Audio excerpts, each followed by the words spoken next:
अस्सलामु अलैकुम रहमतुल्लाहि व बरकातुह। रमज़ान शरीफ के रोज़े का बयान। रमज़ान मासेर रोज़ार बर्णना। रमज़ान के रोज़े की अगर रात से नियत कर ले तो भी फर्ज अदा हो जाता है। रमज़ान मासेर रोज़ार जन्य यदि बा केउ रातेर बेला नियत करे नेয় तातेও फरज आदाय हो जाबे।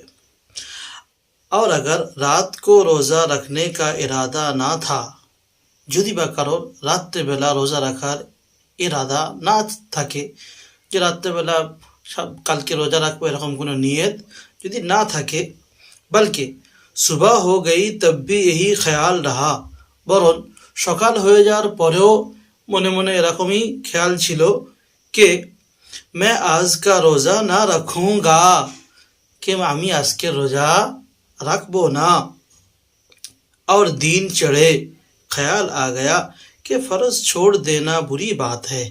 যখন বেলা হতে লাগলো তখন নিজের মনে মনে খেয়াল হচ্ছে যে ফরজ ছেড়ে দেবো, খারাপ জিনিস, ফরজ ছাড়বো না, इसलिए अब रोज़ा की नियत कर लेती हूँ, এই জন্য চলো এখন রোজা নিয়ত করে নিচ্ছি।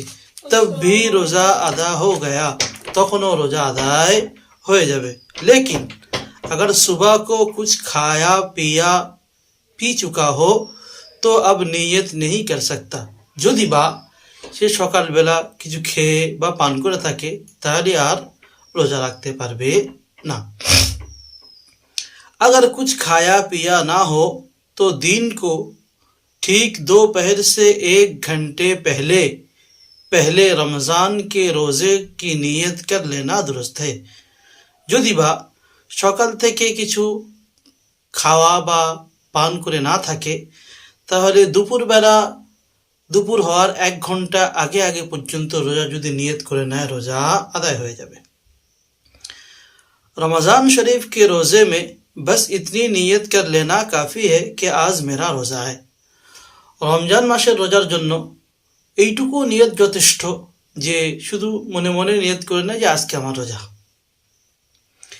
या रात को इतना सोच ले कि कल मेरा रोज़ा है, বা রাত্রেবেলা এমন মনে মনে ভেবে নেওয়া যে কালকে আমি রোজা রাখবো।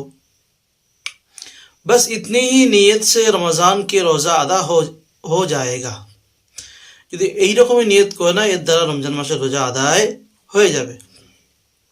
अगर नियत में ख़ास ये बात ना आई हो कि रमज़ान का रोज़ा है या फ़र्ज़ रोज़ा है तब भी रोज़ा हो जाएगा, যদি বা নিয়তের মধ্যে এ শব্দ না বলে कि এটা রমজান মাসের রোজা বা রমজানের ফরজ রোজা, এমন যদি বা শব্দ না ব্যবহার করে তবুও রমজান মাসের রোজা আদায় হয়ে যাবে।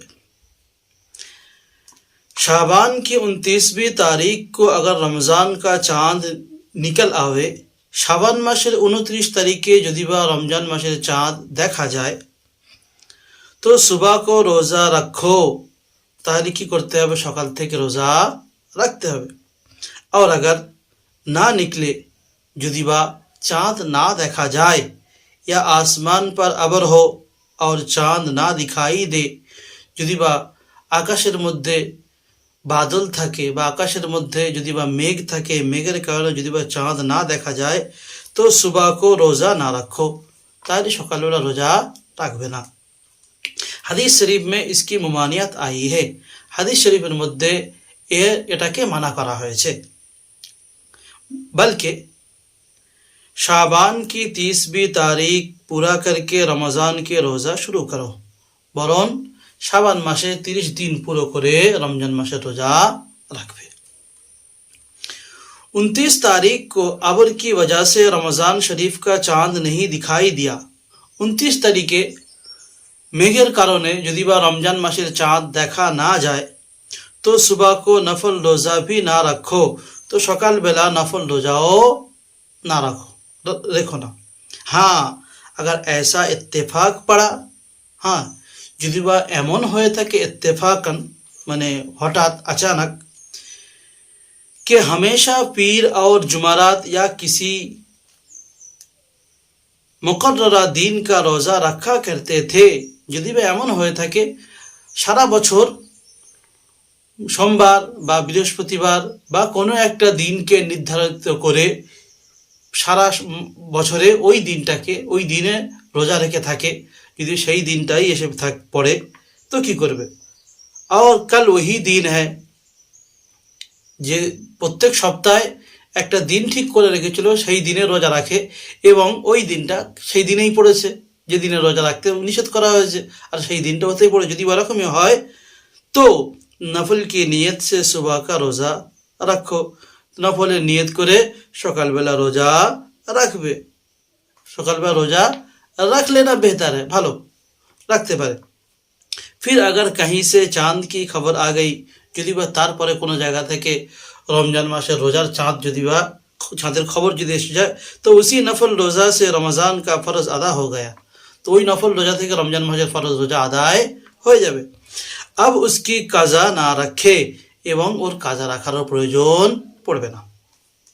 बदली की वजह से 29 तारीख को रमज़ान का चांद दिखाई नहीं दिया, বাদলের কারণে বা বৃষ্টির কারণে বা মেঘের কারণে যদি বা রমজান মাসের চাঁদ যদি বা না 29 তারিখে দেখা যদি না যায় तो दोपहर से 1 घंटा पहले तक ना कुछ खाओ ना पियो, দুপুরের 1 ঘন্টা আগে পর্যন্ত না কিছু খাওয়া না কিছু পান করা।